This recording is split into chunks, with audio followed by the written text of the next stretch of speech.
খালপাড়ে মুরগির হাট বসে প্রতি বৃহস্পতিবার। ভোর হতে না হতেই কুয়াশার ভেতর দিয়ে বাঁশের খাঁচা কাঁধে করে মানুষ আসতে থাকে। খালের পানি তখনও নড়ছে ধীরে, যেন সে নিজেও জানে আজ এখানে উৎসব। দূর গ্রাম থেকে আসা নৌকাগুলো খালের ধারে ভিড়তেই মুরগির ডাক, মানুষের হাঁক ডাক, হাসিঠাট্টায় পুরো এলাকা জেগে ওঠে। এই হাট শুধু কেনাবেচার জায়গা না, এটা গ্রামের প্রাণ। এই হাটের এক পাশে থাকে বুড়ো হাজি করিম। তার মুখে সবসময় গল্প, চোখে বুদ্ধির ঝিলিক। তিনি বলেন, এই খালপাড়ে আমি ছোটবেলা থেকে হাট দেখে আসছি। মানুষ বদলেছে, মুরগি বদলেছে, কিন্তু হাটের গন্ধটা বদলায়নি। হাজির সামনে সারি করে থাকে দেশি লাল মুরগি, পালক চকচকে, চোখ টককে। ক্রেতারা জানে, হাজির মুরগি মানেই ভরসা। হাটের আরেক পাশে থাকে রফিক। সে নতুন প্রজন্মের ছেলে, মোবাইল হাতে লাইভ করে মুরগি বিক্রি করে। এই দেখেন ভাই, একদম ফার্মের সোনালি, ওজন 1.5 কেজি, বলে সে।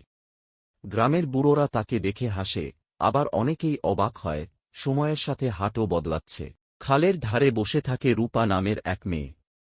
তার বাবা নেই, মা অসুস্থ। নিজের হাতে পোষা কয়েকটা মুরগি সে নিয়ে আসে হাটে। রূপার চোখে ভয় আর আশা একসাথে। আজ ভালো দামে বিক্রি না হলে ঘরে চাল উঠবে না। সে মুরগিগুলো আদর করে, যেন মানুষ। হাট জমে উঠলে ঝগড়াও হয়। দাম নিয়ে তর্ক, পালক টানাটানি, আবার কিছুক্ষণের মধ্যেই মিটমাট। কারণ এই হাট সবাইকে এক সুতোয় বাঁধে। খালের ওপার থেকে আসা জেলে বলল, আজ মাছ কম, মুরগি নিতেই হইব। আরেকজন হেসে বলল, মুরগি না নিলে বউ ঝগড়া করবে। দুপুরের দিকে হঠাৎ আকাশ কালো হয়ে আসে। বাতাসে খালের পানি ঢেউ তুলে।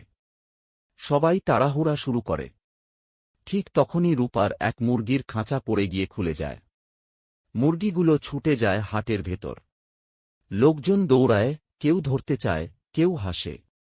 রূপা কান্নায় ভেঙে পড়ে। এই সময় হাজি করিম সামনে এসে দাঁড়ান। তিনি জোরে বলেন, এই হাট কারো কান্নার জায়গা না, সবাই থামে। হাজি আর কয়েকজন মিলে মুরগিগুলো ধরে খাঁচায় ঢোকায়। তারপর হাজি নিজের পকেট থেকে টাকা বের করে রূপাকে দেয়। বলে, তোর মুরগি আমি কিনলাম। দাম কম না? রূপা অবাক হয়ে তাকিয়ে থাকে। বৃষ্টি নামার আগেই হাট আবার চলতে থাকে। খালের পানি তখন গা, আকাশে বজ্রের গর্জন। রফিক তার লাইভ বন্ধ করে বলে, আজকের হাটটা মনে থাকবে।